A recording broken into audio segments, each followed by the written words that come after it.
Hello everyone, once again welcome back on my YouTube channel. Today we will cover the basic concept of Factories Act 1948. तो हम अपने factory act 1948 में जो हमारे basic concept हैं उनको क्लियर कर रहे हैं। फैक्ट्री एक्ट हमारा कवर अप हो चुका है, ऑलमोस्ट सारे टॉपिक हमने कवर अप कर लिए हैं फैक्ट्री एक्ट 1948 के। उसके बाद कुछ स्पेशल प्रोविज़न जो हमने अपने प्रीवियस वीडियो लेक्चर्स में कवर अप किए थे, जिसमें मैंने आपको बताया कि कौन से स्पेशल प्रोविज़न्स हैं for the occupier, for the manager of the factory. In the different cases we have to apply different provision and provide the facility to our workers who are working in our factory under factory act. Okay, तो वो हमने discuss किया। आज again मैं discuss कर रहा हूँ कुछ उसी में कुछ स्पेशल नोटिस और power and rules make by the direction of state government, तो वो हम डिस्कस करने वाले हैं। तो चलिए स्टार्ट कर लेते हैं आज का वीडियो लेक्चर। यहाँ पे मैं बात कर रहा हूँ किसकी, डिस्प्ले ऑफ नोटिस की। सेक्शन 108 में हम बात करते हैं डिस्प्ले ऑफ नोटिस की। ठीक है, तो ये भी हमारे स्पेशल प्रोविजंस का पार्ट है जो हमने पहले डिस्कस किया हुआ है। ठीक है, लेकिन ये स्पेशल प्रोविजंस में आता है तो उसी के साथ मैं इसको कंटिन्यू कर रहा हूँ।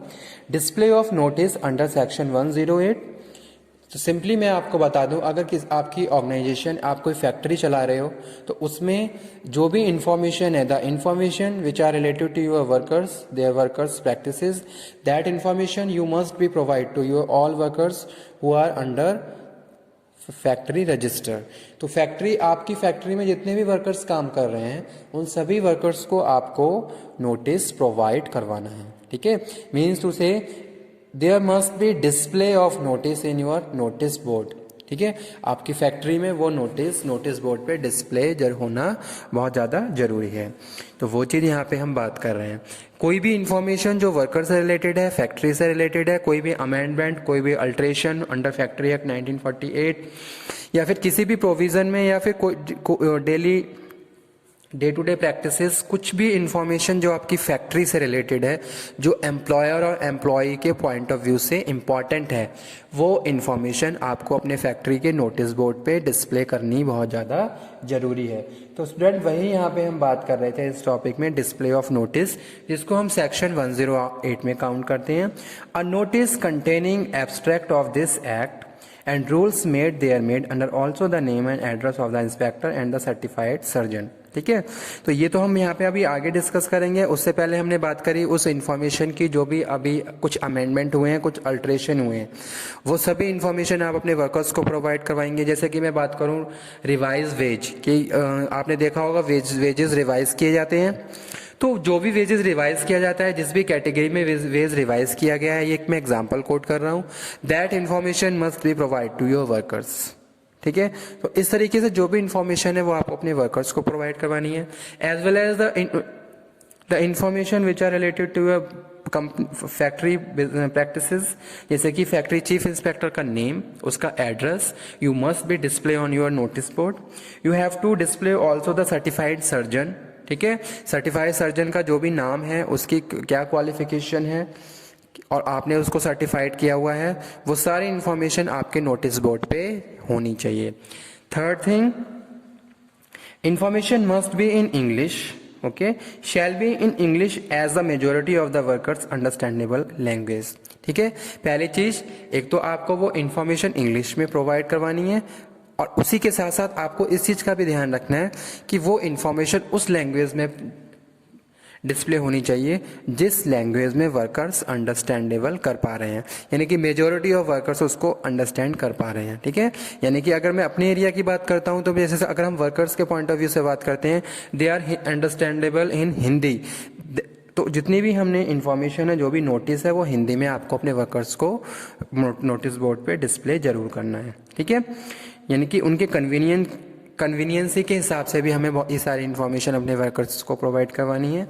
ठीक है, और साथ के साथ अगर आपकी कोई ऑर्गेनाइजेशन, कोई बड़ी यूनिट है, कोई बड़ी फैक्ट्री आप चला रहे हो, तो फैक्ट्री के मेन गेट पे इन्फॉर्मेशन होनी चाहिए, एज वेल एज हर फ्लोर पे भी इन्फॉर्मेशन, वो नोटिस बोर्ड होना चाहिए। तो वो यहाँ पे हम बात कर रहे थे। तो ये क्या है, स्पेशल प्रोविजंस में एक बात कर रहे हैं हम, जो ड्यूटी है फैक्ट्री ऑक्यूपायर की, मैनेजर की। नेक्स्ट हम बात कर रहे हैं power to make rules and give directions.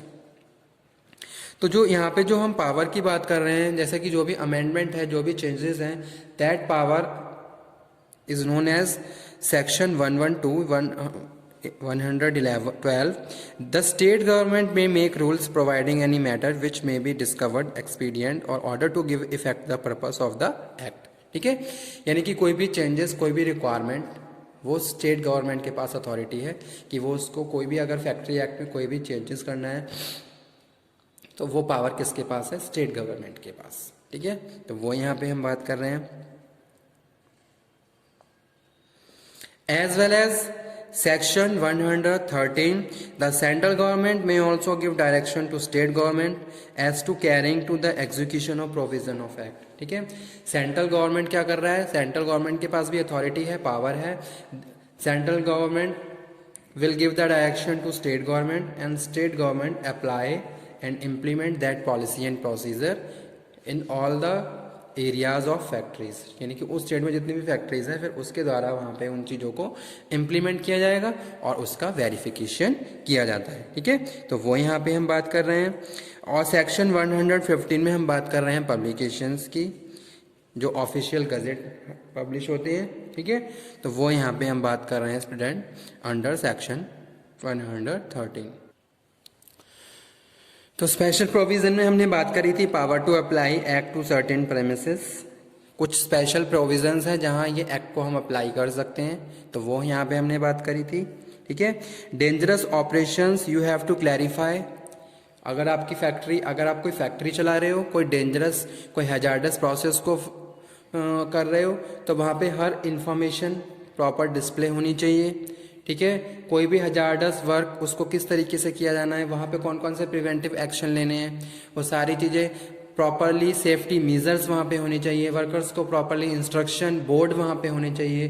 तो ये सारे हैं part of special provision under factory act. ठीक है, specifying the operation by declaring dangerous. ठीक है, जैसे कि हम बात करते हैं कि अगर फैक्ट्री में कोई एरिया जहाँ पे वो कोई वर्किंग प्रोसेस नहीं चल रही है, तो उस एरिया को प्रॉपरली आपको डिफाइन कर देना है कि यहाँ पे कोई भी वर्किंग प्रोसेस नहीं है।